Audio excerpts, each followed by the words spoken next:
Hello student. तो हम लोग क्वेश्चन सॉल्व करना स्टार्ट करते हैं। जैसा कि लास्ट सेशन के अंदर हम लोगों ने क्वेश्चन देखे थे कि फंक्शन के अंदर हम वैल्यू निकाल के किस तरीके से आगे बढ़ सकते हैं। तो देखो यहाँ पे हम लोगों के पास एक फंक्शन थोड़ा बड़ा दिया हुआ है, f of x is equal to इस तरह का कुछ एक्सप्रेशन दिया हुआ है। यहाँ पे हम लोगों को बताया हुआ है एक्स ग्रेटर देन 2 है और F11 की हम लोगों को वैल्यू बतानी है। तो अगर इस तरह के क्वेश्चन तुम लोग सॉल्व कर लेते हो देन तुम लोग फंक्शन में जो है वैल्यू कैलकुलेट करना सीख जाते हो।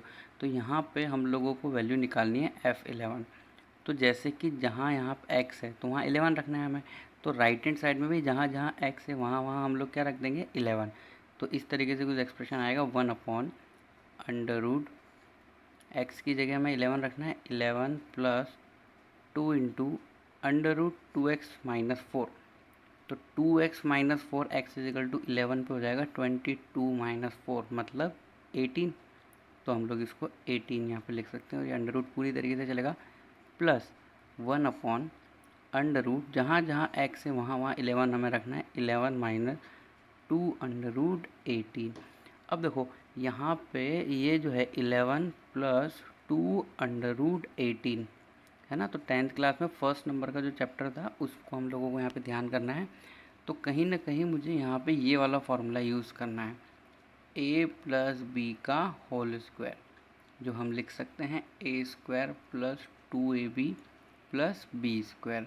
अगर मैं और भी डिटेल में बताऊँ तो यहाँ पे एक्चुअली हम ये फॉर्मूला ही लगाना चाहते हैं, √a प्लस √b का whole square is equal to a plus 2√ab plus B.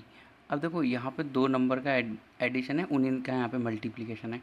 तो यहाँ पे हमें ऐसे सोचना है, ऐसे दो नंबर जिनका मल्टीप्लिकेशन 18 हो और एडिशन 11 हो। तो ऑब्वियसली दिमाग में आएगा 9 एंड 2। तो हम इस इक्वेशन को इस तरीके से लिख सकते हैं, कैसे? ये जो 11 है, 11 को हम लोग लिख देते हैं 9 प्लस 2 प्लस 2 अंडर रूट। अब जो अंडर रूट है, अंडर रूट के अंदर 18 को हम लिख सकते हैं 9 इंटू 2। ओके। तो देखो अगर तुम इस इक्वेशन को इससे कंपैरिजन करोगे तो यहाँ पे तुम्हें a और b की वैल्यू पता लगेगी। तो इसलिए हम लोग लिख सकते हैं इसको √9 प्लस √2 का होल स्क्वायर। देखो यहाँ पे देखो a² plus b² plus 2ab हो रहा है ये फॉर्मूला।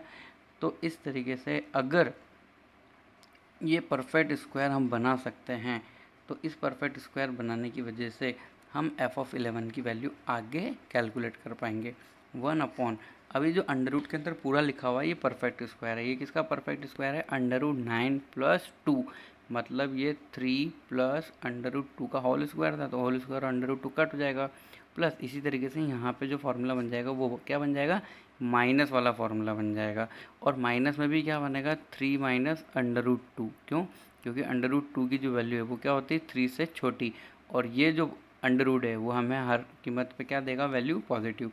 अंडर रूट के अंदर से वैल्यू कभी भी निकल के आएगी तो वो पॉजिटिव ही रहेगी। अब यहाँ पे हम लोग एलसीएम ले सकते हैं। तो f(11) is equal to LCM लेने पे तो नीचे तो क्या हो जाएगा? 3 प्लस √2 इंटू 3 माइनस √2। अब मल्टीप्लाई कर लेंगे ऊपर एलसीएम लेके, 3 माइनस √2 प्लस 3 प्लस √2।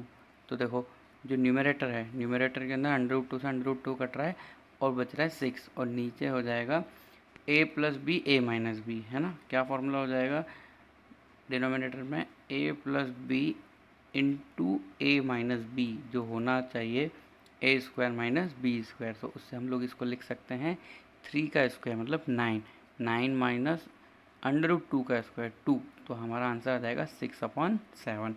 तो ये वैल्यू है f(11) की 6/7, जो ऑप्शन नंबर सी के अंदर अवेलेबल है। अब हम लोग स्टार्ट कर सकते हैं डोमेन, रेंज एंड कोडोमेन के बारे में डिस्कशन। तो देखो क्या होता है ये, if a function defined from a set a to b। हमें पता है कि फंक्शन जो है एक रिलेशन है और रिलेशन जो है वो ऑर्डर्ड पेयर से बनता है, मतलब कार्टेशियन प्रोडक्ट। और कार्टेशियन प्रोडक्ट क्या होता है? दो सेट का होता है। तो एक फंक्शन है जो a से b डिफाइंड है, इस तरीके से लिखा हुआ है। Then a is called the domain of function f। मतलब अगर फंक्शन a से b डिफाइंड है तो हमें डोमेन के बारे में कुछ सोचना ही नहीं है, पहला वाला जो सेट होगा वही डोमेन है। और जो सेकंड सेट है set b is called the codomain of function f. तो देखो यहाँ पे डोमेन और कोडोमेन, तो अगर हमें सेट फर्स्ट और सेट टू दिया हुआ है तो हम डायरेक्टली बता सकते हैं। Then set of all the f images of the element of A is called the range of f. अब देखो ये क्या बोल रहा है, तो उसके लिए हम लोग देख सकते हैं यहाँ पे कि सपोज करो ये एक फंक्शन है, मैपिंग है फंक्शन की। तो फंक्शन किस तरीके से लिया हुआ है, ए एक सेट है, बी एक सेट है। ए के अंदर एलिमेंट है ए बी सी डी और बी के अंदर एलिमेंट है पी क्यू आर एस। अच्छा, ए की इमेज क्या है पी, बी की इमेज क्या है क्यू, सी की इमेज आर एंड डी की इमेज क्या है यहाँ पे आर। सी और डी दोनों की इमेज क्या है आर, है ना। तो ये पूरा का पूरा फंक्शन है, मैपिंग है। तो हम लोग यहाँ पे लिख सकते हैं f of A is equal to p, f of b is equal to q, f of c is equal to r, f of d is equal to r. तो देखो पहले जैसा हमने डिफाइन किया है फंक्शन को कि लेफ्ट में जो फंक्शन सेट होता है ए सेट, इसके सभी एलिमेंट की राइट हैंड साइड में जो है इमेज होनी चाहिए। तो इसका मतलब ये सभी यूज़ में आने चाहिए। तो ये जो है ना ए बी सी डी, ये पूरा का पूरा क्या हो जाता है डोमेन, इसलिए हम ए सेट को ही क्या बोल देते हैं डोमेन। इसी तरीके से राइट हैंड साइड में बी सेट है, वो पूरा का पूरा कहलाता है कोडोमेन, है ना। रेंज और कोडोमेन में कंफ्यूज नहीं होना है, domain is left and codomain is right one.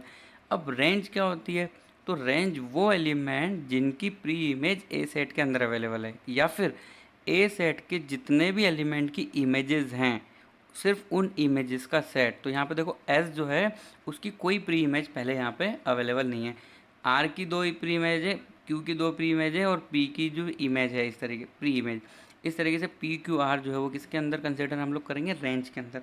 अब देखो ये तो बिल्कुल बेसिक है कि डोमेन कोडोमेन रेंज अगर मैपिंग दी हुई है तो हम पता लगा सकते हैं। अब देखो यहाँ पे एक बात, ये जो रेंज है ये बी सेट में से निकल के आया है, तो हम बोल सकते हैं range is subset of codomain. तो ये उसी से रिलेटेड डायग्राम है लेफ्ट में।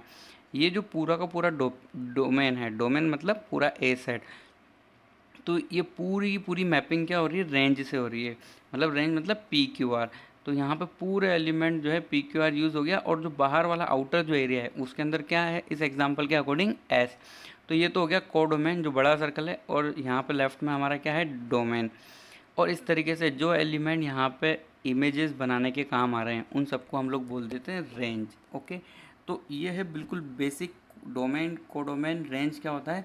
बट अगर हमें डोमेन क्लियर समझना है और डोमेन से रिलेटेड क्वेश्चंस जो हैं सॉल्व करने हैं, तो उसके लिए सबसे पहले हम लोगों को सॉल्व करना आना चाहिए सॉल्विंग पॉलिनोमियल इनइक्वेशंस। तो हमें इनइक्वेशन सॉल्व करना आना चाहिए। तो इनइक्वेशन जब तक हम लोग पढ़ेंगे तो ऐसा मत सोचना हम फंक्शन चैप्टर नहीं पढ़ रहे हैं। फंक्शन को आगे कंटिन्यू करने के लिए इनइक्वेशंस को सॉल्व करना आना बहुत ज़रूरी है, इसलिए हम लोग सबसे पहले इन इक्वेशंस को सॉल्व करना सीखेंगे। तो अभी बहुत से बच्चे बोलेंगे कि इन इक्वेशंस क्या होती है। तो इन इक्वेशंस को सीखने से पहले और इन इक्वेशंस के बारे में बात करने से पहले हम लोग देख लेते हैं इंटरवल्स के बारे में, है ना।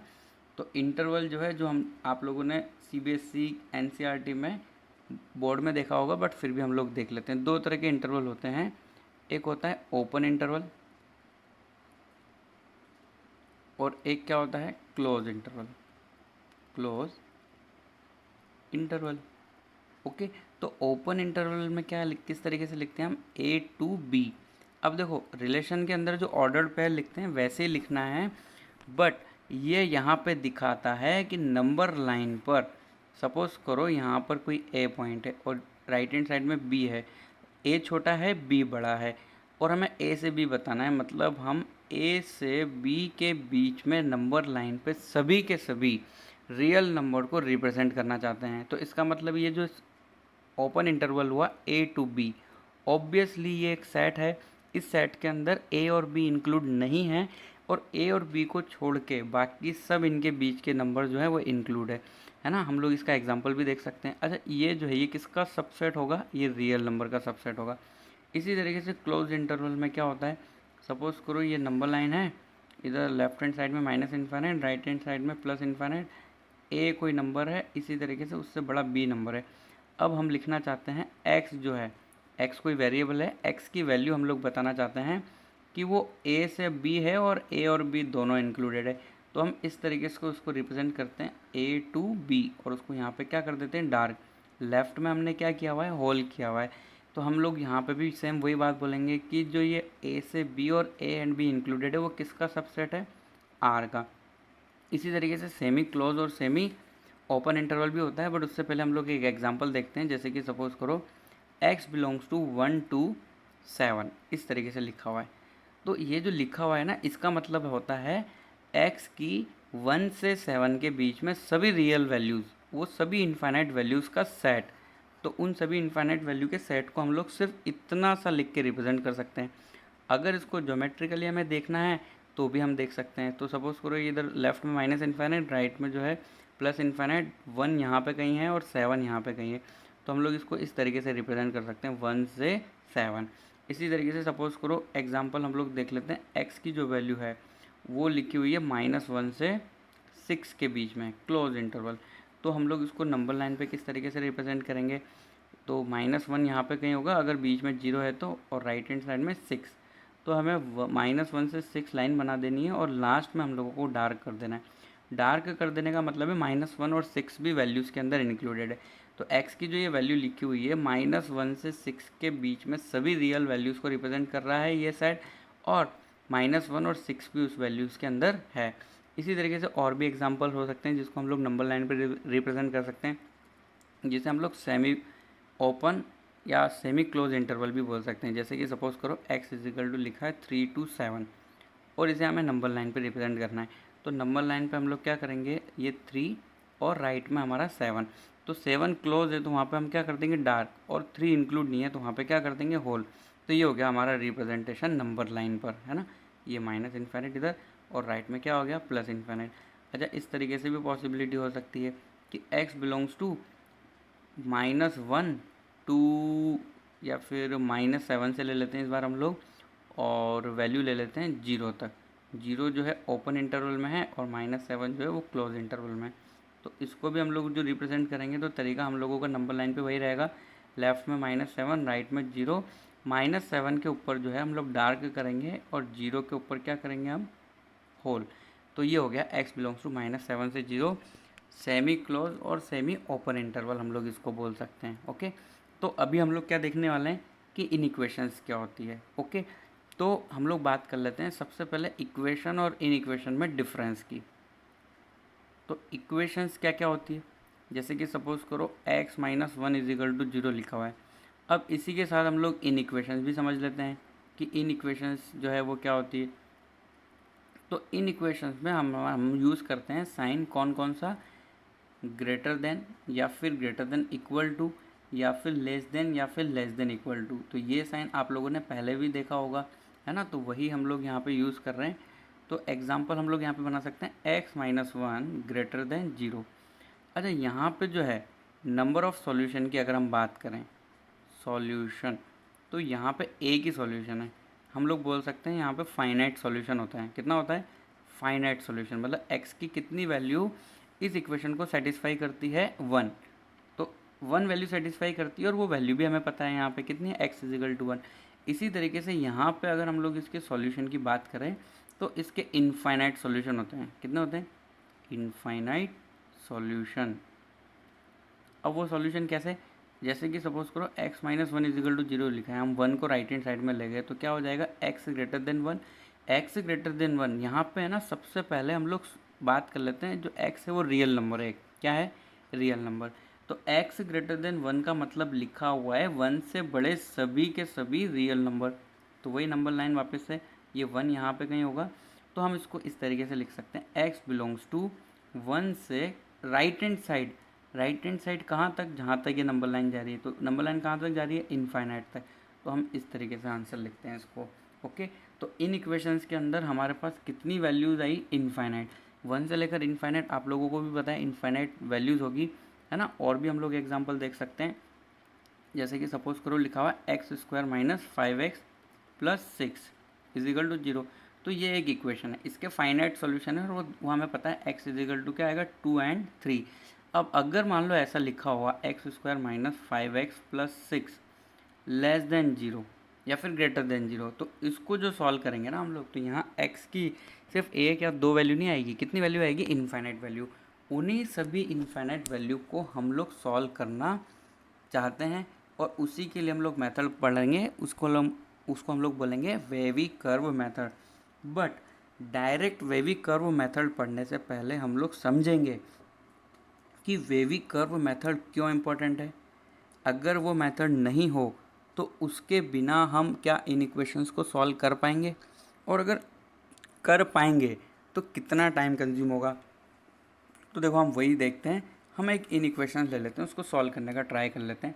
जैसे कि सपोज करो पीछे जो था वही एग्जांपल ले लेते हैं, x² - 5x + 6 लेस देन 0। ये हमें सॉल्व करना है। हमें यहाँ पे x की वैल्यू बतानी है जो इस इन इक्वेशन को सेटिस्फाई करेगी। तो सबसे पहले हम लोग यहाँ पे कर लेते हैं इसके फैक्टर। तो फैक्टर क्या होंगे, x - 3 and x - 2 less than 0। Okay, तो यहाँ पे हम लोगों के पास जो है दो तरीके हैं। दो तरीके में सबसे फर्स्ट वाला जो मेथड है वो काफ़ी लॉन्ग मेथड है, हम कभी भी यूज़ नहीं करेंगे, बट स्टिल हम लोग सीख सकते हैं। ओके, तो यहाँ पे देखो दो नंबर हैं, कोई भी दो नंबर अगर मल्टीप्लाई होके, जैसे कि मान लो a और मैं उसको b से मल्टीप्लाई कर रहा हूँ और मैं बोल रहा हूँ तुम्हें लेस देन 0 है, तो क्या क्या पॉसिबिलिटी हो सकती है। लेस देन 0 का मतलब क्या होता है, दो नंबर का मल्टीप्लिकेशन लेस देन 0। तो इसका मतलब या तो a नेगेटिव होगा और b क्या होगा, पॉजिटिव। a अगर नेगेटिव है तो b क्या होगा, पॉजिटिव। इसी तरीके से अगर a पॉजिटिव है तो b क्या होना चाहिए, नेगेटिव। क्योंकि देखो नेगेटिव और पॉजिटिव नंबर का मल्टीप्लाई ही क्या होता है, नेगेटिव, और नेगेटिव नंबर को ही हम लोग क्या बोलते हैं, लेस देन 0।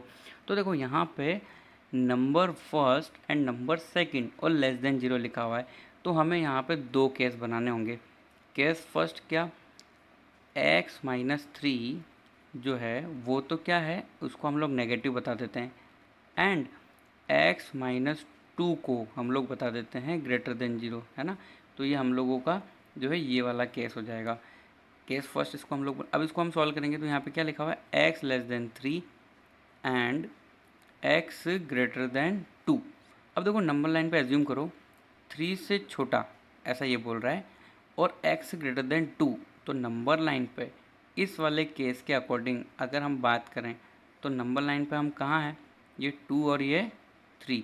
अगर हम एंड मतलब इंटरसेक्शन दोनों का देखते हैं तो 2 से तो बड़ा है ना, 2 इंक्लूडेड नहीं है, और 3 से छोटा, तो हम इस तरीके से यहाँ पे आ गए। अगर हम लोग यहाँ पे केस 2 भी ले लेते हैं, केस 2, उसके अंदर हम लोग क्या करेंगे, x - 3 को हम लोग बता देते हैं ग्रेटर देन 0, एंड नेक्स्ट वाला जो है उसको हम लोग क्या बता देते हैं, लेस देन 0। तो x - 2 लेस देन 0। तो यहाँ से क्या होगा, x greater than 3 and x less than 2। अब देखो ये क्या है, 2 से छोटा एंड 3 से बड़ा। क्या ऐसा कोई नंबर है, जानते हो तुम लोग, जो 2 से छोटा और 3 से बड़ा हो, तो यहाँ ऐसा तो कोई नंबर ही नहीं होता ना। तो हमारे पास बस लेफ़्ट वाला केस बचा है, तो लेफ़्ट वाले केस से हम लोग आंसर हमारा लिख सकते हैं जो इन इक्वेशन को सेटिस्फाई करेगा। वो आंसर क्या है, x belongs to 2 to 3 open interval के अंदर। ओपन क्यों, ये बात समझ लो, कब ओपन लिखना है कब क्लोज लिखना है। तो जो हमारा जो क्वेश्चन था वहाँ पे क्या है, सिर्फ लेस देन, तो यहाँ पे ओपन इंटरवल आएगा, मतलब 2 और 3 इंक्लूडेड नहीं है। देखो यहाँ पे देख सकते हैं हम 2 से 3 के बीच की कोई भी वैल्यू यहाँ पे पुट करके देख लो, लेस देन 0 आएगा। जैसे कि सपोज करो मैंने 2.5 लिया, तो 2.5 लेने पे ये x - 3 आ रहा है नेगेटिव, और x - 2 क्या आ रहा है, पॉजिटिव। तो नेगेटिव इंटू पॉजिटिव मिलके क्या हो जाएगा, लेस देन 0। तो अगर x की वैल्यू 2 से 3 के बीच में कोई भी इनफाइनाइट वैल्यू है तो उस केस में हमें आंसर क्या मिलेगा, लेस देन 0। ओके, अब ये था मेथड 1। अब हम लोग कर लेते हैं मेथड 2 ट्राई। तो मेथड नंबर 2 क्या है भाई, तो देखो हमारे पास इक्वेशन क्या थी, x - 2 x - 3 लेस देन 0। अब ये जो लेस देन है ना, इसको इक्वल मान के यहाँ से मुझे क्रिटिकल पॉइंट निकालो। क्रिटिकल पॉइंट मतलब जहाँ दिया हुआ एक्सप्रेशन 0 हो रहा हो, तो x = 2 एंड 3 क्रिटिकल पॉइंट हम लोग बोल सकते हैं। अब देखो नंबर लाइन ड्रॉ कर लेते हैं हम लोग, ये नंबर लाइन है। अब यहाँ पे कहीं 2 होगा और इधर कहीं 3 होगा, इधर प्लस इन्फिनिट और लेफ्ट हैंड साइड में माइनस इन्फिनिट। तो अगर तुम ध्यान से देखोगे ना तो ये 2 और 3 ने पूरी नंबर लाइन को 3 पार्ट में डिवाइड कर दिया है। अगर हम नाम देना चाहें तो नाम हम दे सकते हैं, part A, part B, part C. C के अंदर कौन सी वैल्यू है, 3 से बड़ी।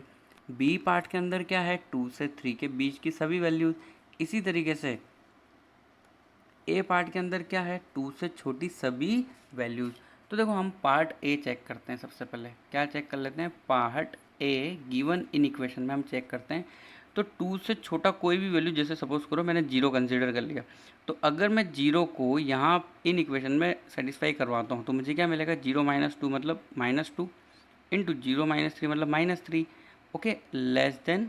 अच्छा, इसकी वैल्यू कितनी आ रही है, हम लोग चेक करना चाहते हैं इसकी वैल्यू क्या आ रही है। तो इसकी वैल्यू क्या आ रही है, पॉजिटिव आ रही है। तो हम सीधा सा यहाँ पे ए पार्ट के अंदर लगा देंगे प्लस साइन। ओके, अच्छा 0 पे तो है ही सही, 2 के अलावा 2 से छोटी कोई भी वैल्यू अगर इस एक्सप्रेशन के अंदर तुम रखोगे तो वैल्यू क्या आएगी, पॉजिटिव। अब हम 2 से 3 के बीच में ट्राई कर लेते हैं, पार्ट बी अभी हम लोग ट्राई कर लेते हैं। तो अगर पार्ट बी ट्राई करते हैं तो x की वैल्यू हम लोग ले लेते हैं 2.5 कोई वैल्यू। तो अगर 2.5 हम रखेंगे जो हमने पहले अभी देखा है, तो उस केस में हमें जो है बीच में क्या मिलेगा, माइनस साइन मिलेगा। और सी पार्ट की अगर हम लोग वैल्यू लेंगे, पार्ट सी के अंदर x की कोई भी वैल्यू ले लो 3 से बड़ी, 4 ले लेते हैं। तो गिवन एक्सप्रेशन में रखेंगे तो 4 - 2 कितना, 2, 4 - 3 कितना, 1। तो 100% ये क्या आ रहा है, पॉजिटिव वैल्यू आ रही है ना, 2 × 1 मतलब 2 पॉजिटिव।